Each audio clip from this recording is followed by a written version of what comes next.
ลูกตัวเสริมนี่อาจารย์คะหนูคิดว่ามันมีอีกมีตติ้งหนึ่งอะค่ะอยู่ในช่องส่วนตัวของเขาอะเอาเหรอมันเอาอันไหนได้น่าจะเป็นอีกอันหนึ่งอะค่ะไม่ใช่อันเนี้ยเอาอยู่ในช่องส่วนตัว channel ส่วนตัวค่ะโอเค Okay, I think everyone we should move to another meeting is in our one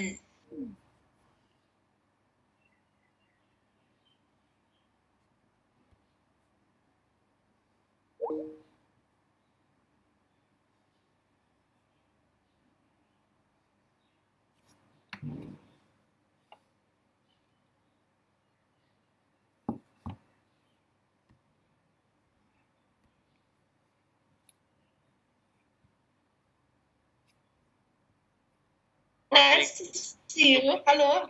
Nice to see you. How are you? Sitting. Good afternoon. Now is the early morning for you.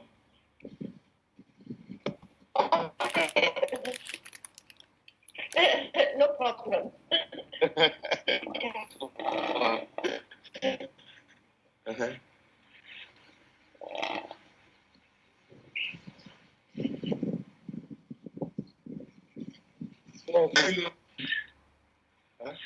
Ajahn Cholwich and Ajahn Ning, I'm not sure if they joined already.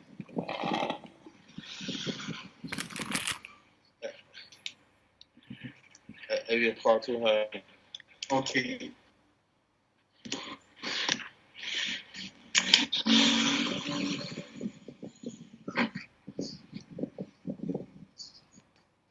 You invite already? Yeah, I invite already. Hello, everyone. Hello, please. Yeah, can we send me the link to join because Maji want to join. Okay, let me send you through email. Okay.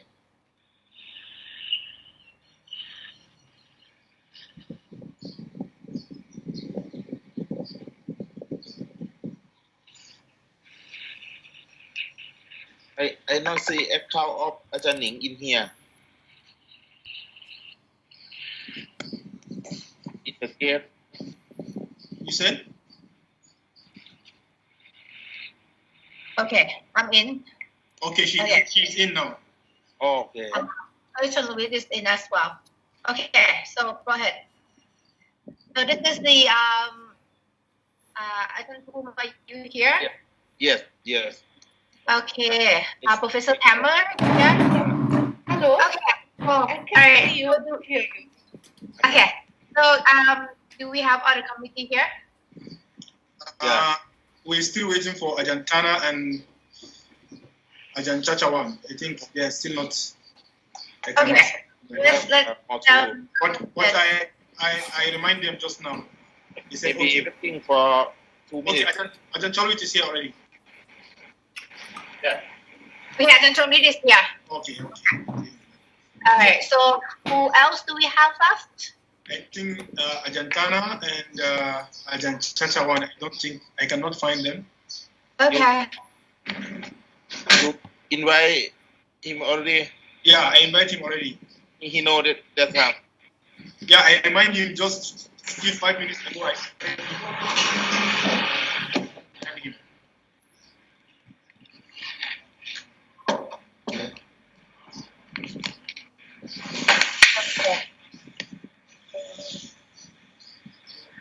Let's just wait for a little bit then.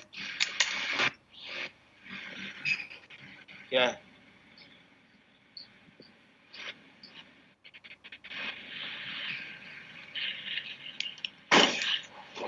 Are you talking?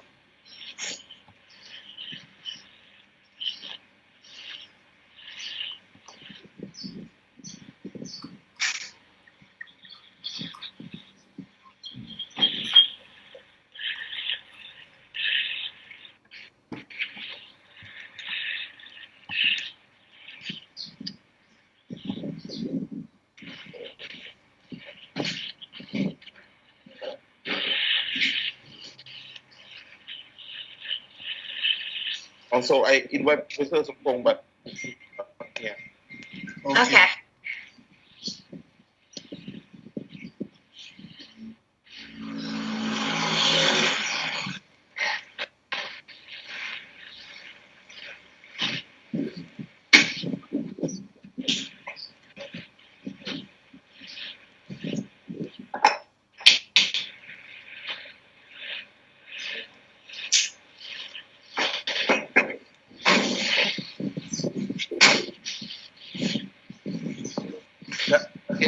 ได้ไหมครับMicrosoft Teams ตามลิงก์โอเค coming soon Okay, coming soon. Okay. he think So- that you join by Zoom but it's this Microsoft Teams Okay. Too many applications. Yeah. and อาจารย์ทัชวาน I sent him a message through Facebook now. yeah I asked Nong for record in the Facebook live too Yeah. but is also Dr. Usa I'm here. oh how are you I don't see your face okay In countryside. Now, okay I cannot go back to Bangkok yet. oh okay I haven't got uniform. okay I got only private or work at home one shirt and trouser. I cannot go back to Bangkok until next week. okay Sorry about that. no problem how about you Professor Tammer how are you Oh, thank you. I'm fine. Nice to see you and hear you. yeah Oh, okay. It must be really early in the morning for you, right? Because we switched to the summertime, the time difference is only 5 hours now. Okay, so Yeah, it wasn't so bad. All right. I was wondering if it's too early for you. Oh, it's okay for me.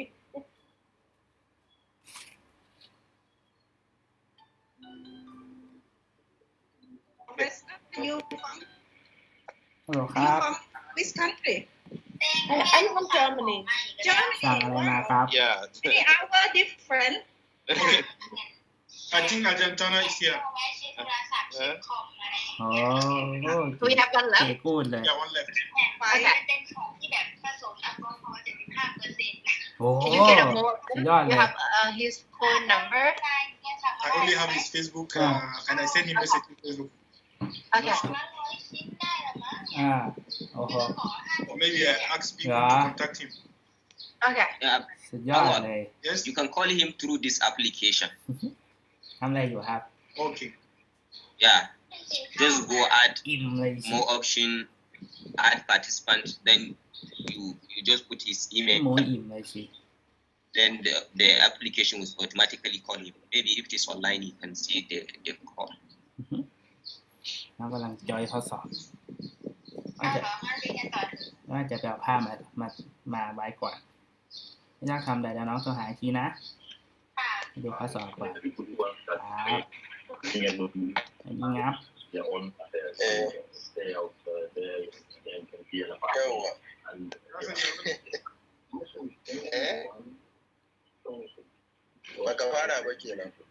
Yeah, I'm yet to start. We're waiting for one member of the committee. we waiting for อาจารย์ชัชวาน Okay.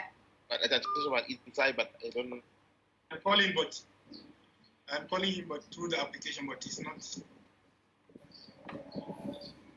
he's not responding. but Dausa is check how to do that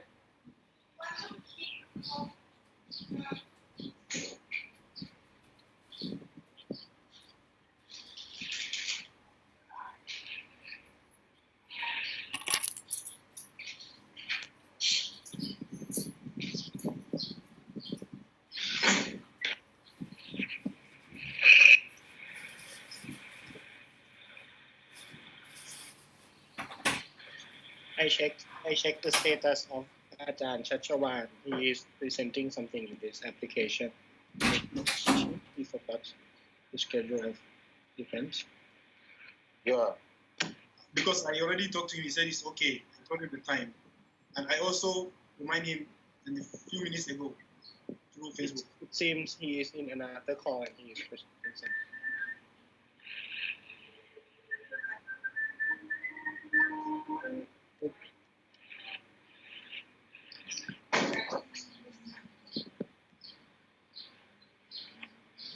Yeah, he got the link. I sent him already since last week.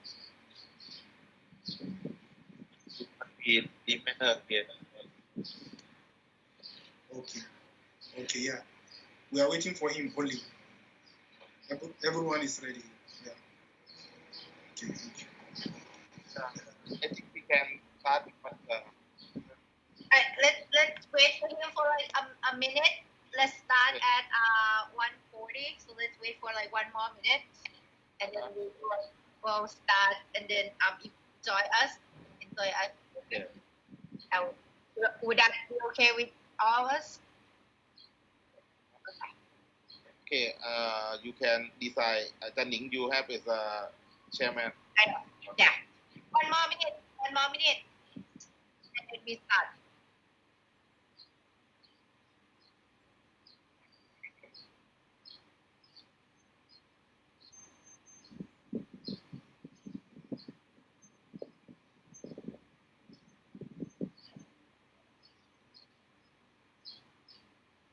Okay, well, if you're ready, so this is the defense exam for a while, and so this is I guess with this COVID-19 pandemic, so we meet online.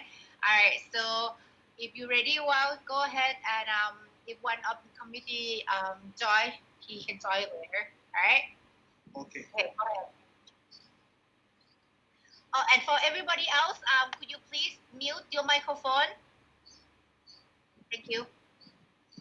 Okay. Can you all see the slide? Yes, I can see it. Okay, good afternoon, everyone. And good morning to Professor Tammer from Germany. Good morning. Thank you. My name is Auwal Bala Abubakar, and today I'm going to defend my Ph.D. dissertation. And the title of my dissertation is Iterative Methods for Solving Monotone Nonlinear Equations with Application in Signal Processing. And my advisor is Professor Poom, Kumam. I decided to divide the talk into 3. The outline is first, I'm going to give an introduction. And second, I will give a general algorithm because throughout the talk, I'm going to present 6 algorithms. So I'm going to present a single algorithm that is going to be for all the algorithms I'm going to present because in trying to minimize the slides. And then I will take one after the other and explain each of them.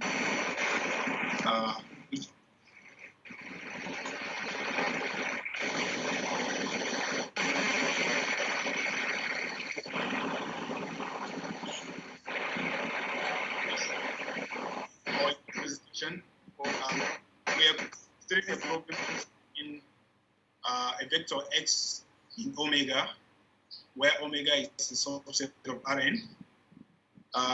And that vector we are looking for is, we are looking for a vector x in omega subset of Rn such that equation 1 is satisfied. And we put the condition on f that f should be monotone and Lipschitz continuous.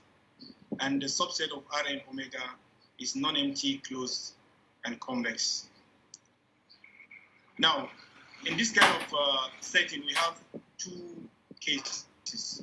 The first case is when we have a constrained case, or let's say the unconstrained case first, where the omega is the whole space Rn. So when the omega is equal to the whole space Rn, we have an unconstrained problem. And when omega is a subset of Rn, then we have a constrained problem.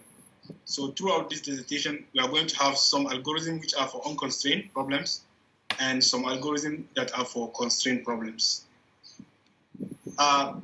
If we take the general equation 1, there are so many. However, the Newton method has some shortcomings, despite its good numerical performance and despite its good convergence property. The first problem with the Newton method is that you need to compute and store the Jacobian matrix at each iteration. And also you have to solve n linear equations at each iteration. And also, the Newton method is of it has a local convergence property, not a global convergence property. Now, the first shortcoming of the Newton method is the computing and storing of the Jacobian. Now, if you look at the assumption we have on our function f, our function is assumed to be monotone and Lipschitz continuous. But if you want to use the Newton method, you need the function to be continuously differentiable. But in our assumption, we did not assume the function to be continuously differentiable. So the Newton method is not suitable for solving the problem of our setting in this case. Now, another method which is also an existing method is the Quasi-Newton. The Quasi-Newton is just a modification of the Newton method, just trying to avoid computing Jacobian matrix. So what they did in the Quasi-Newton method is to approximate the Jacobian matrix into a derivative-free matrix. You don't need to. So in Quasi-Newton method, you don't need f to be necessarily differentiable because you can easily approximate the Jacobian matrix. So we can see that still the problem of the Newton method is inherited by the Quasi-Newton because you need to store the n by n matrix at each iteration. You need to solve the n-linear equation at each iteration. And another thing is that if the matrix is singular, then you cannot take the inverse because in the formula xk plus 1 equals to xk minus jk inverse f of xk, you need to take the inverse of the Jacobian. So if the matrix, the Jacobian matrix or the Quasi-Newton matrix, which is an approximation of the Newton Jacobian, is singular, then we see that we cannot find the inverse. So in such cases, the Newton and the Quasi-Newton method may not be applicable in this setting also. So in this dissertation, we considered two methods, the conjugate gradient method and the spectral gradient method. Why we choose these two methods is because if you want to use these two methods, you don't necessarily need the function to be differentiable when solving problem of the setting 1. And also, the conjugate gradient and spectral gradient method are very easy to implement, and they have a global convergence property. So these are some of the motivations that we had concerning choosing the conjugate gradient and the spectral gradient method. Now, in the next slide, I'm going to give a general picture of the algorithm. So this is a general picture of each algorithm we are going to consider. I'm going to present 6 algorithms, and each of the algorithms follow this procedure, both the unconstrained and the constrained cases. So what we do is, since we want to find an approximate solution of problem 1, so we started by choosing an x0 from omega subset of Rn, and then we select or we choose our control parameters, and we also choose the stopping tolerance. And at that stage, we set k to be 0. So in step 0, we compute the function evaluation of f at xk and check if the norm of the function evaluation at xk satisfy the stopping tolerance. If such happens, we stop. Else, we move to the next step. And in the next step, what we do is we compute the step size alpha k and the starch direction. So in this general algorithm, I'm going to explain how we compute the general step size alpha k, while for the direction depends on each algorithm. So each algorithm has its own direction. So when I start presenting the algorithm, I'm just going to be considering the direction because I already give the general algorithms. So in each algorithm, I'm just going to consider the direction, which is the bottom line of each algorithm. So for the step size in step 1, we initialize the parameter beta and rho, and then we multiply beta with rho and raise rho to the power of I. And then we plug that into inequality 2 and check whether that value of beta rho I will satisfy inequality 2. If it satisfies inequality 2, then that will be the acceptable step size alpha k. If not, we increase I by 1 and continue the process until we get the value of beta rho to the power of I for which inequality 2 is satisfied. And for inequality 2, throughout the dissertation, we use two types of, or I can say we use two different inequality too. The first one is when m is 0. You can see an m on the right-hand side of inequality, norm of f of xk plus alpha k dk raised to the power of m. So when m is 0, it means that term is not there, it's 1. So it means you just have sigma alpha k norm of dk squared. So this is one of the form of inequality too that we use in some algorithms. And the second one is when m is 1. So in that case, we have that term, but with the norm raised to the power of 1. So it means that term is present on the right-hand side of inequality. So these are the two line searches we applied in order to obtain the step size alpha k. Now next, after getting the step size, so in step 2, we compute a trial point, zk, by xk plus alpha k dk, and we check if zk is in the convex set omega. If it is in the convex set, that is in the case of constraint. If it is the case of unconstrained, we already know that it will be in Rn. So we don't need to test this condition.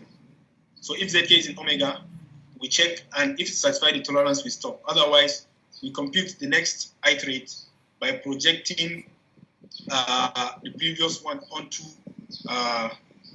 omega and get the next point xk plus 1 using this equality.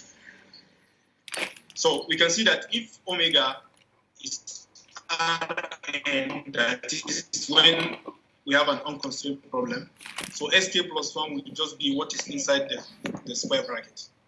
Because by definition of projection map, we know that this you are trying to find a vector whose distance to this vector is the smallest. So if we are considering the vector will be, in that case, you just have what is inside the square bracket. And then you increase k by 1 and you continue the process until you get the stopping, until the stopping condition is satisfied, and the value or the vector x for which the stopping condition is satisfied will be the vector we are looking for. That is going to be the solution of problem 1.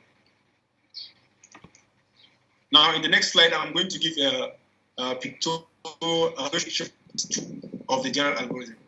So in this picture, we can see that in the case where the whole of this plane maybe is Rn, and the black curve here maybe is omega. So if we choose x naught, depending on where we choose it, so in this case it is chosen in Rn, but we want to find the solution in omega. So we move towards this side, we add alpha naught d naught to x naught, we move this way and we get z naught. And then we move the other way, minus mu zeta naught f of z naught this way.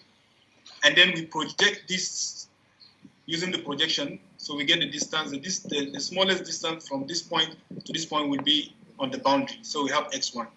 Now we continue the process, continue like that. Whenever you go, you project back and come back into the convex set omega in this case, which is the black curve. So this is how the step 2 of the algorithm 1 actually works. So next, I will start by with the first algorithm of dissertation. So I'm just going to consider the direction, like I said earlier. So in this algorithm, we consider, because in this algorithm, what we did is we extend the work of Babai and Kapaki of 2013, which in the paper, I think in optimization method and software, they use this algorithm, conjugate gradient method, to solve unconstrained optimization problems. So what we did here is we extend the idea to solve nonlinear monotone equation. So this algorithm is just an extension of the work of Babai and Kapaki of 2013. So, and we are able to do the extension and compare with existing methods, and we've got a very nice numerical result. So the conjugate gradient parameter and direction in the equation 4 is given by this, and if you observe in the conjugate gradient parameter beta k, we have tk, which is defined by this, where p and q here are are chosen to be P is greater or equal to 1/4 and Q is less or equal to 0. YK is the difference between the function evaluation of two consecutive iterates, and SK is defined by ZK minus SK, which is alpha K TK. Now, one nice property of this direction is that if you consider P to be 2 and Q to be 0, then the beta K will reduce to that of Hager and Zhang, which is a very well-known CG parameter, conjugate gated parameter.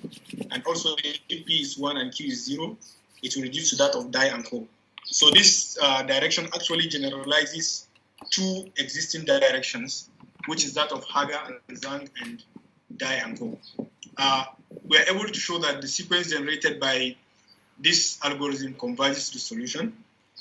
And next, we try to compare this algorithm with existing algorithms. So we compare this algorithm with only one algorithm by Feng, which we call FCG, in Journal of Inequalities and Application.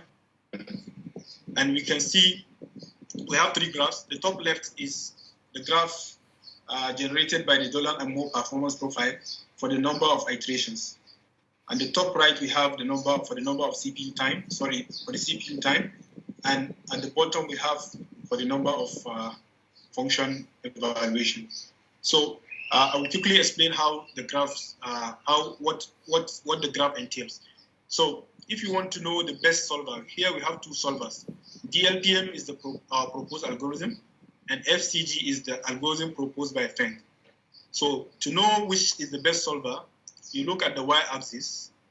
The algorithm that stays longer on the y-axis will be the best solver based on the Dolan and Moore performance profile. So if you look at all the three graphs, you will see that the algorithm that stays longer, which is like a probability, which you can say that, like the DLPM algorithm, for example, on the top left, solves and wins in more than 90% of the problems you considered with respect to number of iteration. And with respect to CPU time, it solves more than 60% and win more than 60%. And with respect to number of function evaluation, you have more than 90% also. So based on this Dolan and Moore performance, we were able to see that the proposed algorithm is a better solver for the problems considered, because we consider some benchmark test problems. Some of them we cannot test all, but we try to consider some of them and see the performance of the proposed algorithm with existing algorithms. So this is the first algorithm, which we call DLPM, which is just an extension of the method of Babaye in 2013 to solve nonlinear monotone equation. Now the next algorithm is the algorithm by which is motivated by the work of Yan et al. Yan et al. Proposed the direction given by 5. Now, motivated by the work of Yuan et al., where Yuan et al. Modified a modified version of the PRP method. PRP is a well-known conjugate gated parameter, which stands for Pollack, Ribery, Pollack. So what we did is, observing the idea of or the work of Yuan et al., we also apply same idea on the work of Yan et al. And how did we do that? Based on the idea of Yuan et al., he observed that the modified PRP has 3 terms, minus f of sk, just like we have here, plus beta k mh sdk minus 1, and theta k mwk. So you observe that the two parameters, beta k and theta k, have the same denominator. Just like we have here, you can see the denominator of beta k mhs and theta km are the same. So Yuan et al. Utilized that idea that they have the same denominator and defined another direction with a common denominator, just like we did to the idea of Yan et al. And we are able to get this new direction given by 6. So what we did is we took the denominator, and it's like we scale the denominator in such a way that we are going to get, because the advantage of this modification is that one, you are going to get the boundedness of the direction easily, and from existing literatures and papers, especially or in particular that of Yuan et al., we have observed that this modification tends to give a very good numerical performance. So the two motivations we got from the idea of Yuan et al. Is that when you perform this kind of modification, you get the boundedness of the direction, you get the decency also very easy, the decency of the direction, and also there is possibility to have a very good numerical performance. So that is what motivated us, and we applied the same idea on the idea of Yuan et al. And we are able to get all what we expected. We got that it is decent, we got that it is bounded, and we got that the numerical performance is also promising. So we also, just like the previous algorithm, we are able to show that the sequence generated by this algorithm also converges to the solution. So all the convergence properties we are given in the write-up. And then next we try to compare the algorithm, which we call ITM. So in this case, we compared this algorithm with two existing algorithms. One is we compared with the idea of U1, which is the paper which motivated us, because they are of the same class, the same modification. We did the modification on the idea of Yuan et al., while the U1 applied the modification on a modified version of PRP. So TPRPCG is the work of U1. FCG is the same method we compared in the last algorithm, which is the method by Feng. We can also see clearly from these three graphs that the ITDM, which is the proposed algorithm, is less down to number of iterations. It has less iteration number, it has less CPU time, and it has less number of function evaluation. Now, another thing I would like to mention is that the first algorithm and this second algorithm, we all considered the unconstrained case. That is, we are finding the vector x in space Rn, not in a subset of some unconstrained problems. But from algorithm 3, which I'm going to start next, up to algorithm 6, they are all constrained algorithms. So the vector is obtained from a subset of Rn, which is assumed to be closed, non-empty, and convex. Now, the next algorithm, which is the first algorithm for constraint case, is in this algorithm we are inspired by the work of Wang et al., which in his paper he proposed the direction similar to direction 7, where beta k and theta k prime, beta k prime and theta k prime given by 8 is similar. The only difference between the one I'm mentioning here and that of 1 is that in the denominator of the parameters by 1, beta k and theta k prime, we have dk minus 1 transpose yk minus 1, not wk minus 1 as we have here. So the modification is replacing yk minus 1 with wk minus 1. Now, because theoretically, if you define dk minus 1 transpose yk minus 1, theoretically you are not guaranteed that that parameter or that scalar can never be 0. So there's possibility that for that scalar to be 0. Now what we did is, in trying to avoid, because we have it in the denominator, we want to make sure that for every k, and no matter and at any time, we want to make sure that beta k prime and theta k prime can never be undefined. So we replace yk with wk minus 1 so as to achieve beta k prime and theta k prime to be well defined. And how did we do that? So we now rephrase or redefine yk minus 1 by this, because initially in the paper yk is defined as just a difference between f of sk and f of sk minus 1. So we added this term, r sk minus 1, and also we define sk minus 1 by this, and wk minus 1, which is the one that replaced yk minus 1 by this, and then tk, which is present in the definition of wk minus 1, is defined by this. Now, this last inequality, which is inequality 11, is what guarantees that beta k and theta k defined by 8 can never be 0 or less at the solution. So we can see from here we have dk minus 1, wk minus 1 is greater or equal to norm of dk minus 1. And from the descent property, we have norm of dk minus 1 is also greater or equal to norm of f of xk minus 1. So it means this term can never be 0 unless norm of f of xk is 0. And if norm of f of xk is 0, it means we have the solution.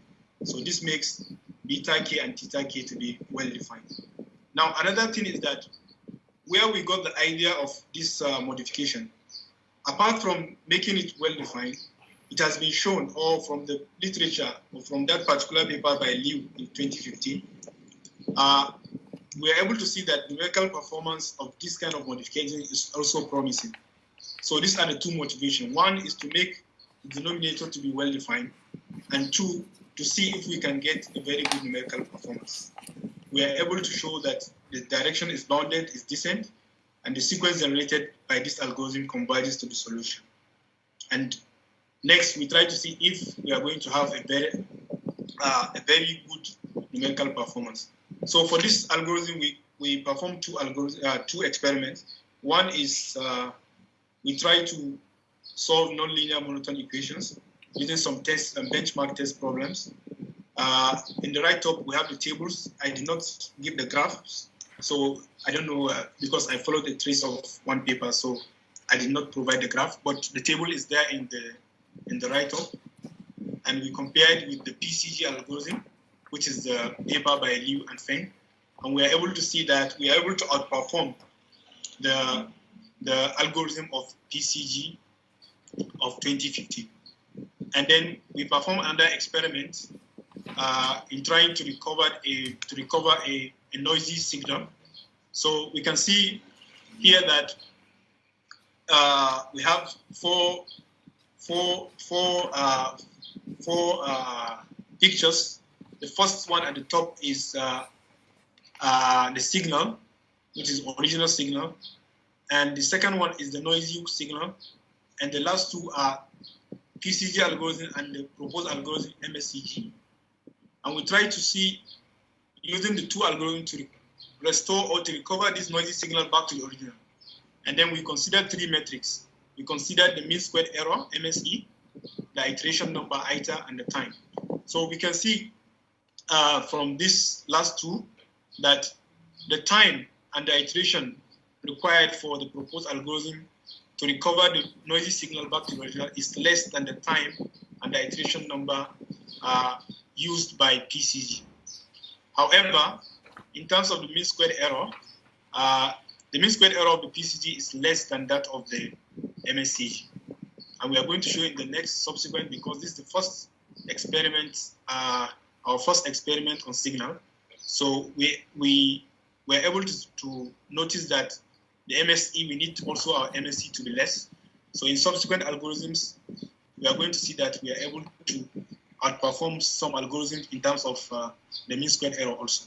So we can see clearly, based on the three metrics considered, the proposed algorithm outperformed in terms of number of iteration and CPU time. However, it was not the best in terms of the mean squared error, because the mean squared error of PCG is less than that of the proposed algorithm. This algorithm is algorithm 4, which is, this algorithm is similar to the algorithm 2, but in this case, this idea was motivated by the work of Park and Rapajic of 2015 also. We also use the same idea we applied in algorithm 2 by observing that the two terms they have in equation in direction 12, the denominator of the two terms are the same, and we use the same idea we use in algorithm 2 and get the new direction, which is defined by 13. I already mentioned the motivation behind this kind of modification. One, you get the decency, you get the boundedness easily, and then it has been shown in so many literatures that the numerical performance is very welcoming. So these are the motivations. We are able to show that the sequence generated by this algorithm also converges to the solution, and also in this algorithm, we perform two experiments. One is for solving nonlinear monotone equation on some test benchmark test problems, and the second one is on signal and image recovery problems. So the first one I'm going to present is the numerical performance with respect to nonlinear monotone equations, considering some benchmark test problems. Like I mentioned, at the top left we have the number of iteration. The top right we have the CPU time, and the bottom we have the number of function evaluation. Now we compared our algorithm, which is called MFRM, with two recent algorithms. PDY and ICG are all algorithms. PDY is published in 2018. ACGD is published in 2017 in optimization. So we compared the algorithm with these two algorithms, and we can see based on the explanation I gave earlier that the best solver is also the proposed algorithm because it stays longer on the y-axis. Now the next algorithm is on signal recovery. So for the signal recovery, we compared the algorithm MFRM with PCG. We did not compare with PDY and ACG because ACG algorithm and PCG algorithms and PDY, sorry, did not perform any experiment on signal recovery, so we cannot compare our algorithm with that. So we have to look for an algorithm which has application in signal recovery. So we can see in this experiment, we are able to have less mean squared error than that of PCG. In this algorithm, the proposed algorithm has less mean squared error than PCG, has less number of iteration than PCG, and also, but in this case, in this particular experiment, the time of PCG, CPU time of PCG is less than that of MFRM, which is the proposed algorithm. But in the right top, you can see that in most of the cases, the MFRM has also less time in some way because we used to do the algorithms at randomly, and we repeat it a number of times. The times we repeat the algorithms, the proposed algorithm always outperform the existing algorithm PCG, both in MSE, in iteration, and in time. Now the next experiment is on the image recovery. For the image recovery, we have 4 pictures here. One is the original picture, which is called Khamsemanan, which is an inbuilt picture in MATLAB. On the right top, we have the blurred Khamsemanan, which has the noise in it. And bottom two algorithms are which is an existing account, and MFRM is the proposed algorithm. Clearly from the pictures, you cannot easily see which of the algorithm restore the image better. So in trying to see which one is better, we consider some standard metrics which are used to check the quality of recovery or restoration. So we consider the SNR, signal to noise ratio, and then we consider SSIM, which is called the structural similarity index. So, and in these two metrics, the higher SNR, the quality of restoration. The higher the SSIM, the higher the quality of restoration. So you can see that for the CGD, the signal to noise ratio is 20.05, while for the MFRM we have 21.28, which means the SNR of the proposed algorithm is higher than that of the CGD, which means the quality of restoration with respect to signal to noise ratio is better than that of the CGD. Similarly, for the SSIM, which is like a probability between 0 and 1. If you get exactly 1, it means you have a perfect restoration. When you have 0, it means it completely the algorithm fails to restore it. So the higher the probability, the closer the similarity between the original and the restored image. So you can see the SSIM of CGD is 0.83 here, and the SIM of MFRM is 0.80, which is actually higher than that of the CGD. So with this structure, you can say the algorithm outperforms or is better than that of the CGD, which is an existing algorithm. Now, next is the fifth algorithm. The fifth algorithm is we define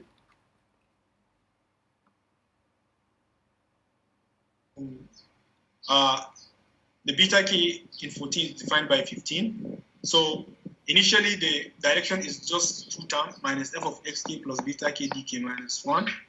Then we added this term. Now the reason why we add this term is to see, because we have seen in so many literatures that increasing the term or a 3-term conjugate gradient algorithm, normally it has a very good numerical performance. But in this case, we can see that this is just like a spectral conjugate gradient method. So it's like a combination of the spectral and the conjugate gradient method. Because the first term and the last term, we can match them. And if we match them, we are going to have a single parameter multiplying f of xk. So in that case, we have like a spectral parameter and a conjugate gradient parameter. So after derivation, we are able to get that theta k is equal to 1. However, the parameter is 1, but the numerical algorithm was very, very promising.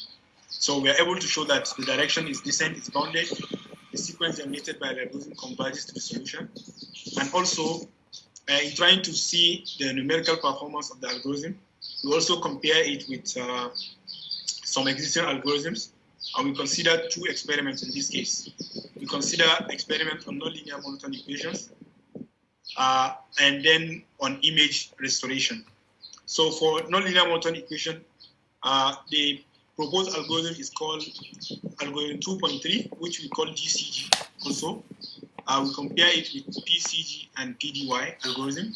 So we can also see from these 3 graphs that the proposed algorithm 2.3 is the best solver in terms of number of iteration, in terms of CPU time, and in terms of number of function evaluations. Now the next one is on the image restoration. Now for the image restoration also, like I mentioned earlier, it's not easy to see from the pictures. So we also consider the metrics that explain or show the quality of restoration. So we can see, we also compare this algorithm with CGD. So we can see that the SNR for CGD is 22.93, while that of the proposed algorithm is 24.36. And also for the SSIM, this is 0.87 for the CGD, and this is 0.90 for the proposed algorithm, which shows that the quality of restoration with respect to SNR and SSIM of the proposed algorithm is better than the quality of restoration by CGD. Last algorithm is, we are inspired by the work of Yu et al., which is a spectral gradient algorithm proposed by Yu et al. So this is the only algorithm that is purely spectral gradient. All the previous algorithm is either purely conjugate gradient or combination of spectral and conjugate, but this is purely spectral gradient because we can see that you don't have the conjugate parameter.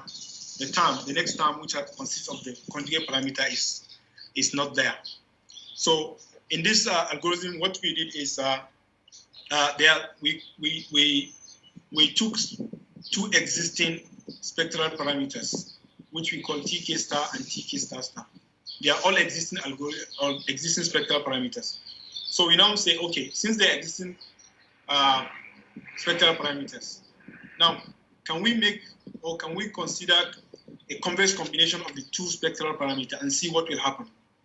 Because we have seen in some papers that when you take convex combination of 2 parameters, sometimes you get a very good performance numerically.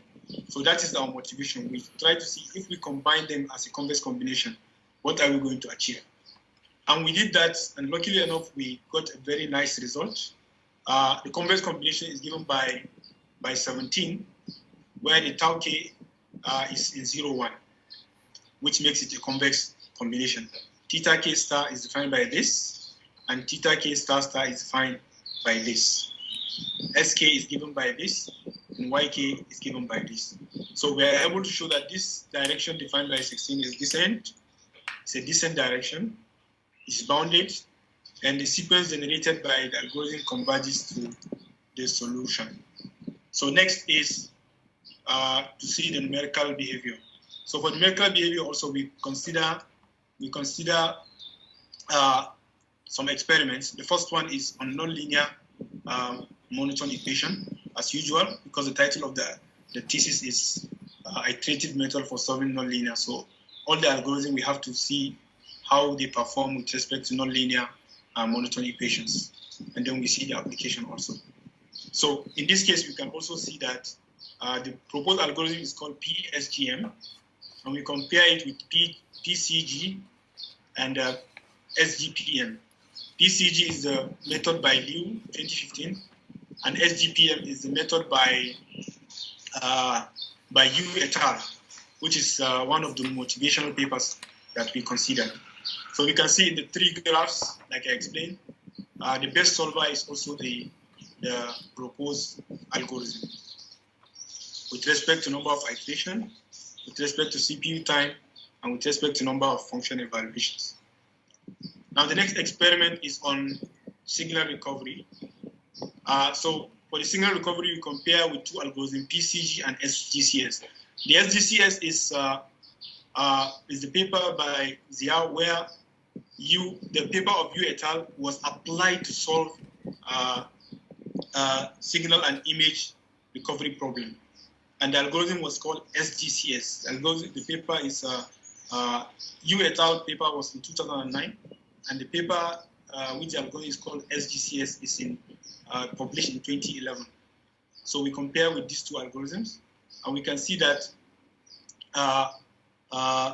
based on the three metrics considered for the mean squared error, the iteration, and the time, you can see that the PSGM method, which is the proposed algorithm, has less error, less number of iteration, and less time used to restore the noisy signal back to the original.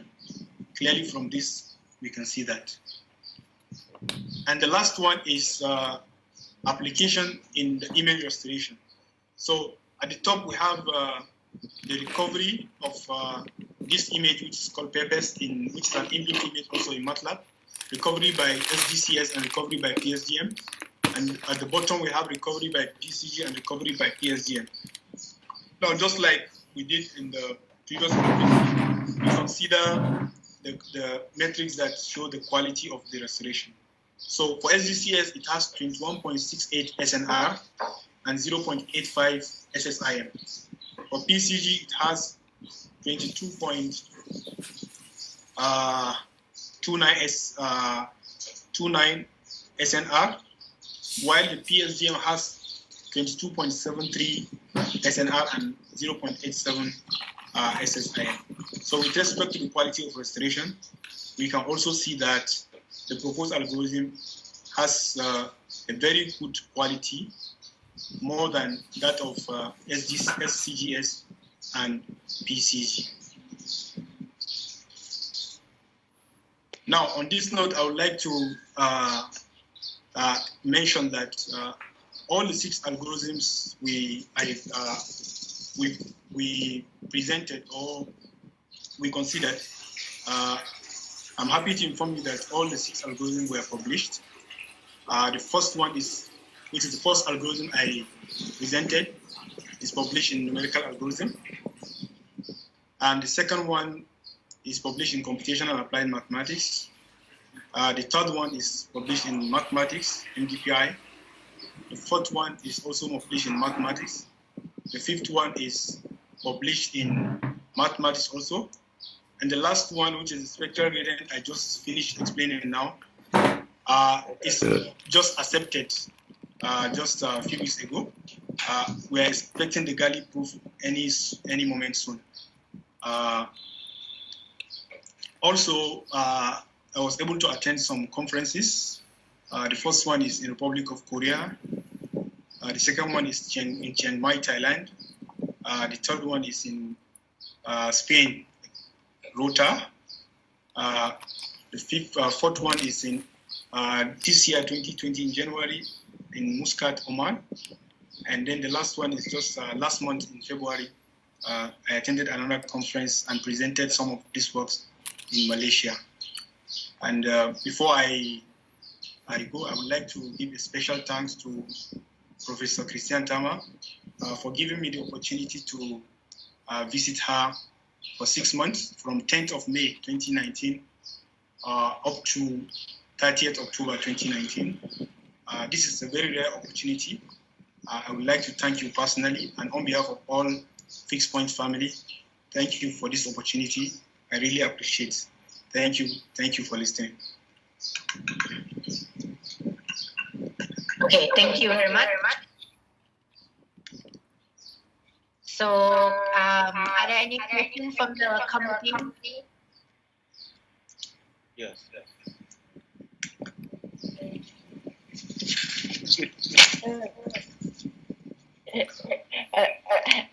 It would be very nice if you could explain detail the monotonicity example, because monotonicity of the operator F is very important, and in your written thesis you have different kinds of monotonicity, uniformly monotone and monotone, and could you say something about the relationships between these monotonicity properties, please? Oh, I cannot hear. Yeah, you open microphone or your microphone. Yeah.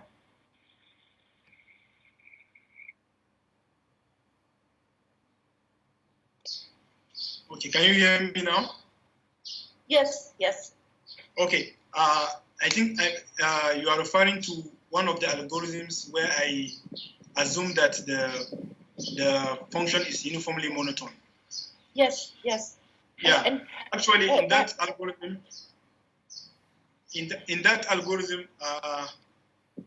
that is the first algorithm I presented.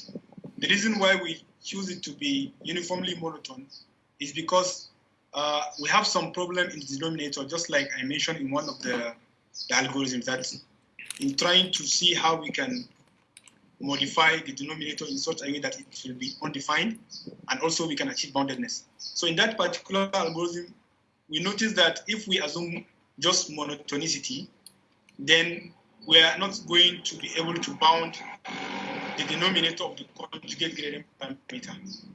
So the best option we have at that time is to assume it to be uniformly monotone. But that is the only algorithm where we assume it to be uniformly monotone. All the other algorithms, we only assume that F is monotone. Yes. yeah, thank you.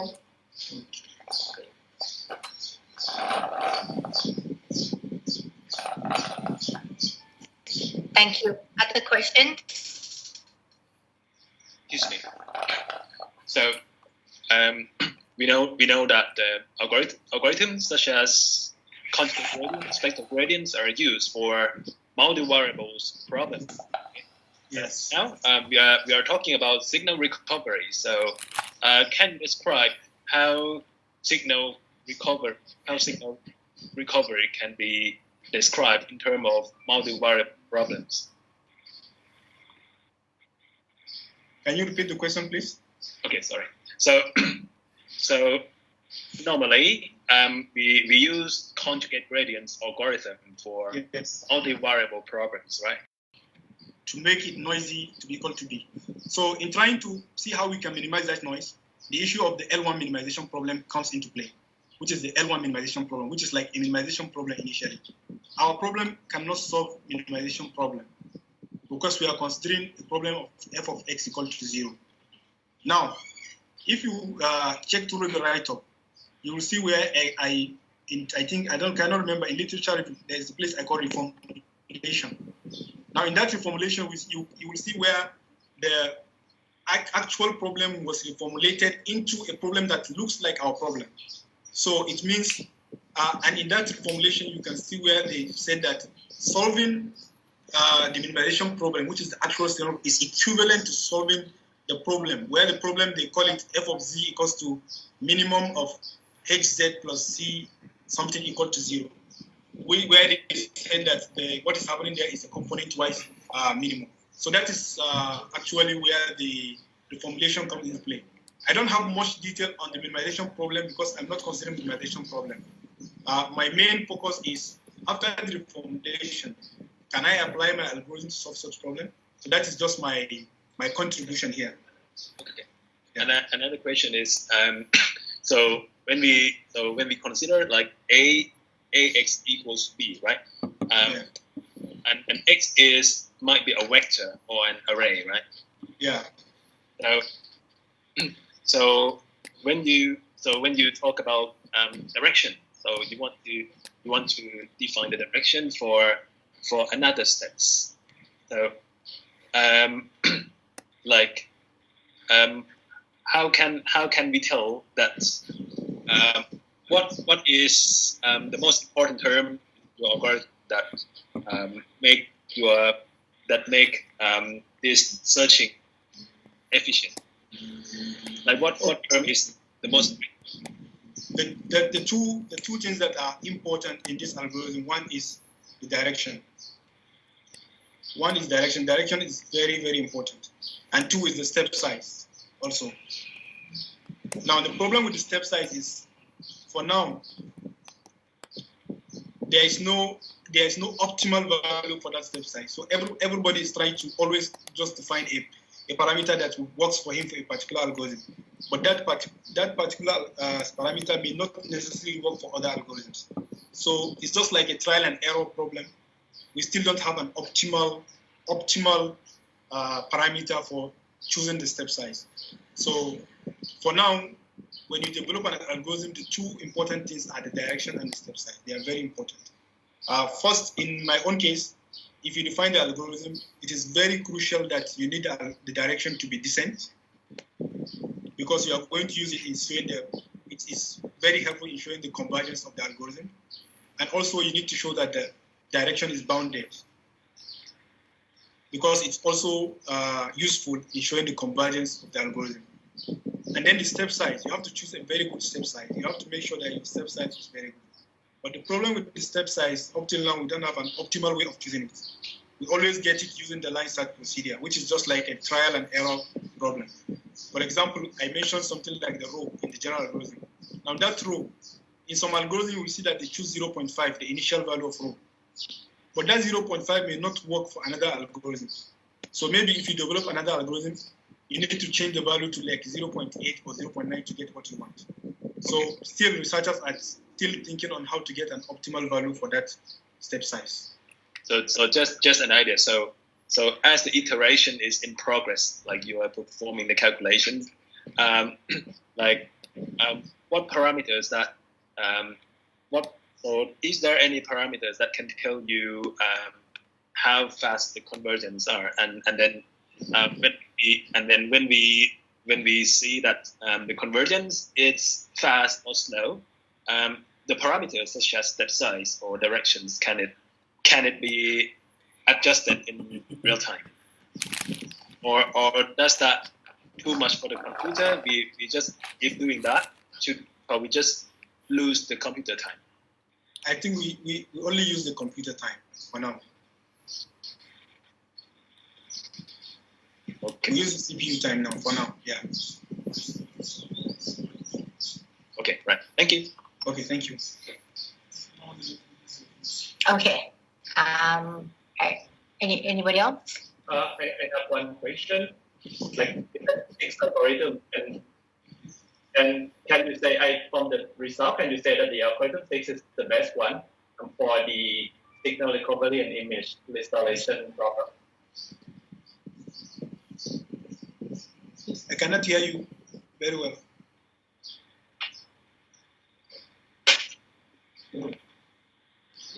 Ajan, can you repeat the question? Yeah. Hello, can you hear me? I can hear you now. Can you hear me? Yes, I can hear you now.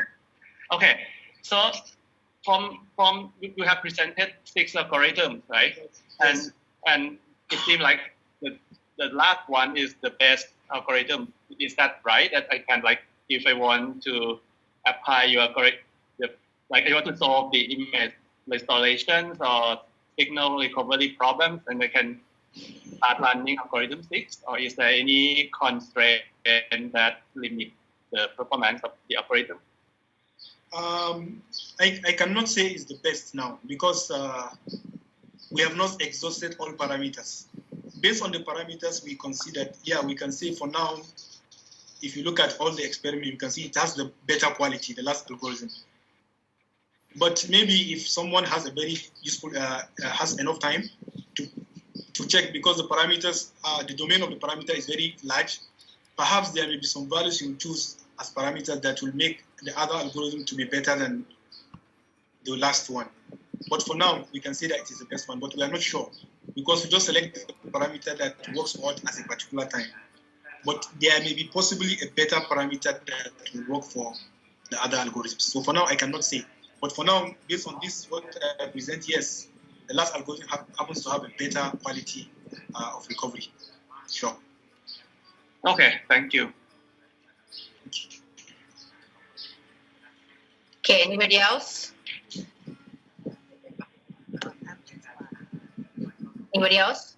I'm Chatchawan. Wow. Can you hear me? Can you speak louder, please? It's not as loud. I can hear you, but not too loud.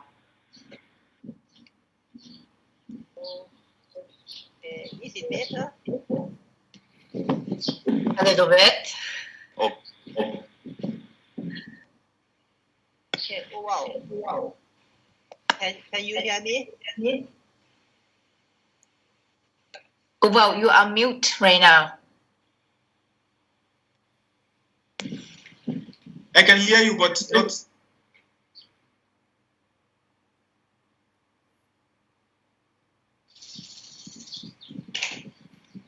Okay. I have 2 questions. Okay. Okay. The first is, what is the weakness of 6 algorithm that you comparing to the existing algorithm? Okay. Because after I reading your conclusion, it look like that you say that your algorithm is better, but maybe there is some limitation or some weakness part of the algorithm, but you don't say. So please explain more. Okay, for this, if I can remember very well, there are some algorithms that we lost in terms of CPU time. Sometimes the limitations of my algorithm, sometimes I used to have some problems with the CPU time. The CPU time of my algorithm sometimes is very high. And sometimes that is due to the computational cost of the algorithm. Maybe in the algorithm, we have so many things to compute. So when you compute more in an algorithm, you expect to have more time. But the reason why I mentioned in conclusion that my algorithm is better because I look at the number of metrics I considered. For example, I considered 3 metrics: CPU time, number of iteration, and number of function evaluation. So if my algorithm was able to have a better performance in 2 metrics, which is like 2 over 3 of the metrics. So I used to conclude that my algorithm is better, but not saying that it is better in general. It is better considering the metrics I considered. So the major challenges or limitations of my algorithm in most cases is the time, actually, which sometimes I cannot avoid because I have a lot of computational costs in my algorithm. Okay. The second question how to set value of parameters for particular problem. Is there any general method to consider to set this parameter in your algorithm? Yes, that is what I just explained to Ajahn Thana. I told him that for now, there is no optimal way of choosing the parameters for now. So it's just like a trial and error process for now. You only have a domain for the parameters. Maybe you, for example, the row we have in the line search, it is expected to be obtained in 0, 1. And 0, 1 is a very, very large domain. So you are not sure which parameter is going to work for you in 0, 1. So what we normally do is we perform like a trial and error process. We choose maybe 0.1 and test the algorithm. If it works, fine. If it doesn't work, we change until we get the one that works for us at a particular period. So that is how we used to get our parameters. But for now, I don't know any optimal way or any formula or any process to get that parameters. For now, I don't know. Thank you. That's all my questions. Okay, thank you very much, Ajahn. Okay, are there anything else from the committee? Maybe I have another question. Okay, go ahead. I would like to ask, you derived the results for the case that the operator F is acting between finite dimensional spaces. Yeah, finite dimensional spaces. What would you do if you consider F acting between infinite dimensional spaces? Are there some methods to adapt your approach, or what would you do in this case? Actually, thank you very much for this observation. Actually, we have been discussing with some members of my lab about this issue, that why not try to extend this from finite dimensional space to infinite dimensional space. But the problem we always ask ourselves is, when we extend to infinite dimensional space, yes, we may get the theory, we may get the convergence there, but how do we implement the algorithm in infinite dimensional space? That is the problem. For now, I have never seen any example in infinite dimensional space. And if you go just with the theory, most of the journals will not accept only theory. They need to see some implementation of the algorithm. So for now, our main challenge is how to get the examples in the infinite dimensional space. Or we can move to the infinite dimensional space, but if we want to consider examples, then we have to come back to the finite dimensional space, which to me is not encouraging. If you move to infinite dimensional space, then you should be able to give examples there also, not to come back to finite dimensional spaces. So that is the challenge we're having now. But it's a very good observation. Thank you. Thank you. Thank you. Anybody else?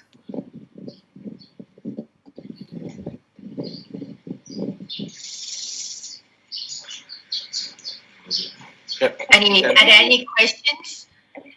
Maybe another question. Sure, go ahead. Is it possible to give another question? Yes, you can. Yeah, in your approaches, you are always using the Euclidean norm. Is this right? Yes. Yeah, and could it be possible to consider other norms, like maximum norm, such that you could consider the worst case in a certain sense? Yes. If you look at one of the algorithms in the write-up, I think the first one, we use the maximum norm, the norm infinity. Ah. Yeah, in one of the algorithms, I think the first one, we use norm infinity, not Euclidean norm. Ah, okay. Yeah. So it's possible. Yeah. You can use. It's possible. You can use it. Okay, fine. Thank you. Yeah. Thank you. Anything else? Any other questions from the committee? From the audience can ask. Yeah. The audience. Well, I'll try to get the committee first, but the audience can act as well. we have many participants. It's more than 30. I know, I can see so many of them. I just try to get the committee first, then the audience, of course, can ask. All right, any last question from the committee? Let's get the committee question first. Okay, all right. So I'm gonna just call the that we have no more questions from the committee. Is that okay? Okay. Now from the audience, the participants, are you guys have any questions to ask? Go ahead now.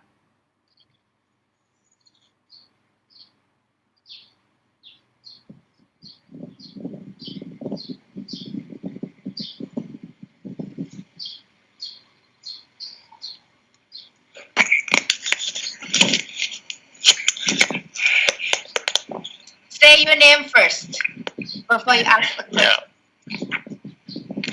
So my name is Musa Ahmed Demba. Yeah. My question is there any relationship between, is there any relationship between, is there any way you can relate the number of steps, the number of function evaluation?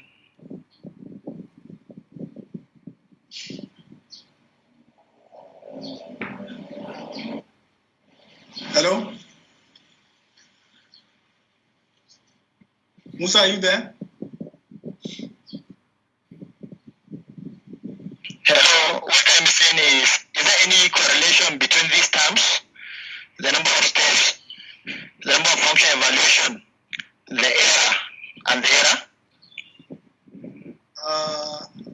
The only thing I can say is that there is a relationship between the step size and the function evaluation. Because in the line search, where you compute the step size, you see that the inequality, that inequality too, you have to make some function evaluation and test whether the value of the step size satisfies that inequality. So in that case, maybe there may be some relationship between the step size and the function evaluation. But you can see clearly from definition of the step size, it doesn't depend on the function evaluation. It only depends on the function evaluation when trying to satisfy the inequality too. But it's just defined as beta rho to the power of I, which are all real numbers. Thank you.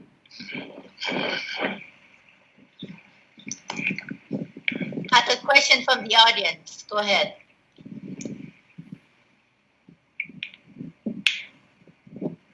Again, state your name first and then your questions.